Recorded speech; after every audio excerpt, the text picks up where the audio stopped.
इस लेक्चर में हम डिस्कस करेंगे basic structure of C language. अगर हम सी लैंग्वेज की बात करें तो सी लैंग्वेज का एक जो कोड होता है उसके अंदर दो पार्ट्स होते हैं।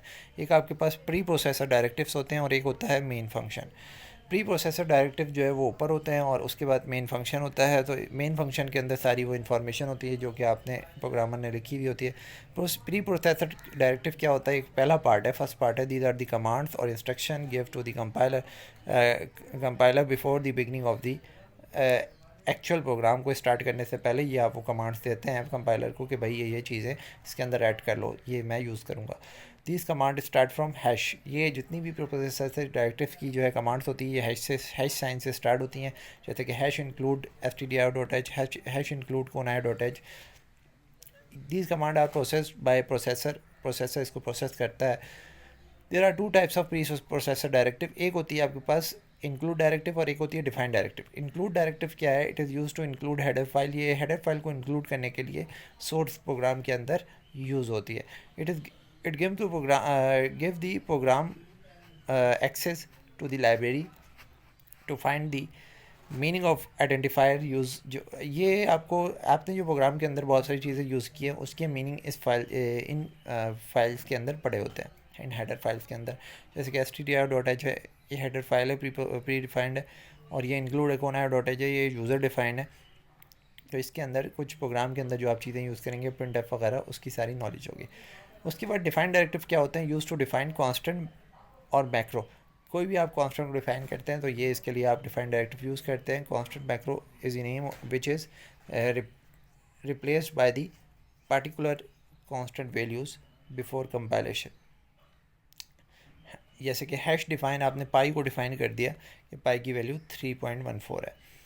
इसके बाद आपके पास प्रोसेसर की बात आती है। The program is part of the compiler, sorry processor is the part of the compiler, processor हो गई actually, that is use to process the processor और डायरेक्टिव बिफोर द कंपाइलेशन। ठीक है, ये स्टार्ट वाला वो प्रोग्राम का पार्ट जो है वो है प्रोसेसर, जो है कंपाइलेशन से पहले पहले ये सारी चीज़ें आपने एग्जीक्यूट करनी होती हैं, यानी कि ऊपर वाला जो पार्ट है प्री प्रोसेसर डायरेक्टिव वाला। उसके बाद सेकंड पार्ट आता है प्रोग्राम का जो कि मेन फंक्शन है। मेन फंक्शन सेकंड पार्ट है। It include the beginning of the actual program. ये एक्चुअल प्रोग्राम की स्टार्टिंग होती है मेन फंक्शन। और every C program is has only main function, उसके अंदर एक ही मेन फंक्शन होता है। Logic of the program is return inside. जितनी भी आपने प्रोग्राम की लॉजिक लिखनी होती है ये इसके अंदर लिखनी होती है। All user defined function are also called in it. जो भी यूज़र डिफाइंड फंक्शन होते हैं वो सारे आप इसी के अंदर लिखते हैं।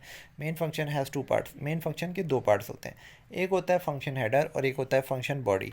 सो फंक्शन की एक हेडिंग होती है और फंक्शन की एक बॉडी होती है। फंक्शन हेडर क्या होता है, it is the first line of the main function. ये फर्स्ट लाइन किस पे कंसर्न होती है, एक रिटर्न डायरेक्टिव होता है, एक आपके पास फंक्शन नेम होता है और एक जो है वो आर्गुमेंट होता है।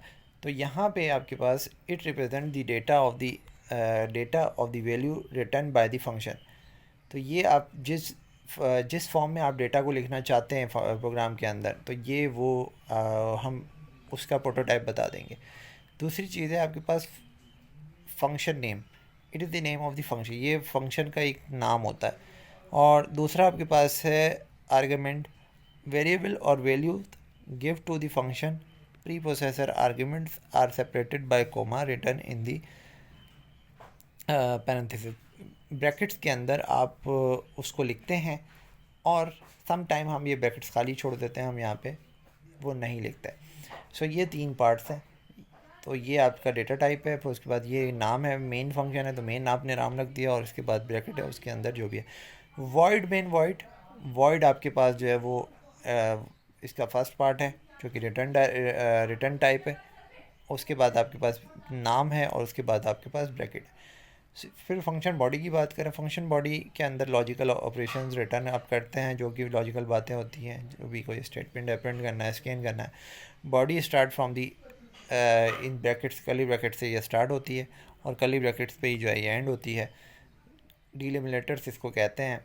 ऑल सी लैंग्वेज जितने भी सी स्टेटमेंट्स होती हैं वो इसके अंदर लिखी होती हैं।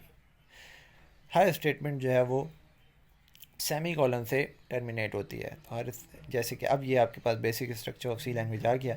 Include S T D R dot H, include कोना डॉट एच, वॉइड में इनवाइड से आपने स्टार्ट किया, डिलिमिटेटर स्टार्ट हुआ, गेट सी एच। अच्छा, गेट सी एच आपके पास वो चीज़ होती है जो स्क्रीन पे प्रोग्राम को होल्ड करके रखती है उसके आउटपुट को।